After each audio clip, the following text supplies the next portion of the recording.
Vuoi assaggiare una birra dove al suo interno scopri la specialità tipica friulana? Lumi Beer, il prodotto ricavato in 20 ettari di terreno coltivato orzodistico, biodiversità, performance ambientale.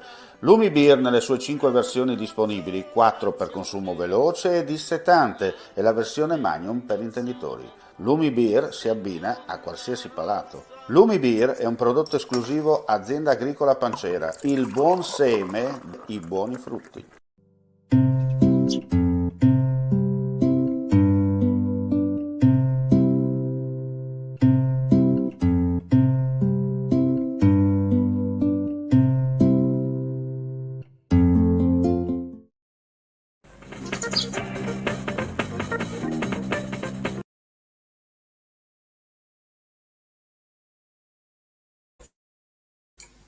Ben ritrovati gentili amici e amiche alla Visione all'Ascolto, edizione straordinaria del nostro audio video giornale, soltanto per un riepilogo dopo il turno di ballottaggio che si è svolto nella giornata di ieri in Friuli Venezia Giulia, un riepilogo per quanto riguarda i risultati. Partiamo subito dicendo che per chi non lo sapesse il centrodestra si aggiudica due comuni su 3 per quanto riguarda questo turno, principalmente Gorizia e Azzano Decimo, mentre Codroipo torna dopo 10 anni al centro-sinistra. Ma andiamo a vedere per quanto riguarda Gorizia. Dunque Rodolfo Ziberna, appoggiato dalle liste Lega FVG per Salvini Premier, Noi con l'Italia Ziberna Sindaco, Fratelli d'Italia per Ziberna Sindaco e Forza Italia Berlusconi per Ziberna, è stato eletto primo cittadino di Gorizia con il 52,23% dei voti, 6.372 preferenze. Al ballottaggio ha superato Laura Fasiolo, sostenuta da Laura Fasiolo per Gorizia, Slovenska Skupnost,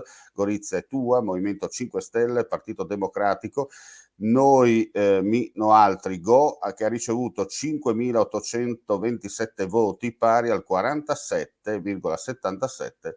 Adesso andiamo a vedere gli altri due comuni al voto per quanto riguarda i dettagli che abbiamo già dato nel corso della nottata, ma giustamente facciamo un riepilogo generale. Andiamo adesso su Codroipo, vediamo subito anche di cambiare la schermata per quanto riguarda la nostra finestra, eccola qua. Andiamo a vedere dunque Codroipo, un attimo di pazienza, le linee come potete vedere sono molto veloci, dunque dobbiamo anche dare tempo a internet di collegarsi. Ecco qua, allora, schermata su Codroipo in questo momento. Andiamo a vedere dunque il riepilogo per quanto riguarda il capoluogo del Medio Friuli.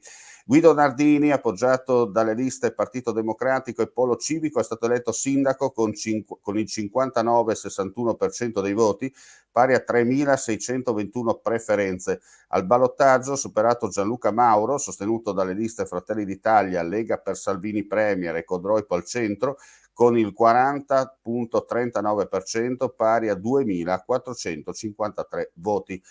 Ora vediamo invece la schermata dedicata ad Azzano Decimo. Come detto, vince il centrodestra, che torna dopo 2 mandati, anche qui dopo 10 anni, di nuovo il cambio alla guida tecnica per quanto riguarda il comune della destra Tagliamento.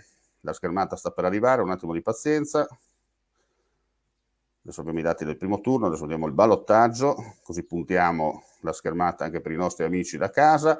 Andiamo a vedere Azzano Decimo, come detto, Massimo Piccini, appoggiato dalle liste Azzano 33082 e Fratelli d'Italia Piccini Sindaco, è stato eletto primo cittadino con il 61,15%, pari a 3.971 preferenze. Al ballottaggio ha superato Enrico Guin, sostenuto dalle liste Partito Democratico e Lista Civica Azzano, che ha ricevuto 2.523 voti, pari al 38,85%. E con questa notizia chiudiamo qui questa veloce edizione straordinaria dedicata esclusivamente al voto dei ballottaggi in Friuli Venezia Giulia. Ulteriori news come sempre sul nostro sito friulitv.net, linea mattina più tardi con le notizie del mattino. Non resta che augurare a tutti voi un buon proseguimento di giornata.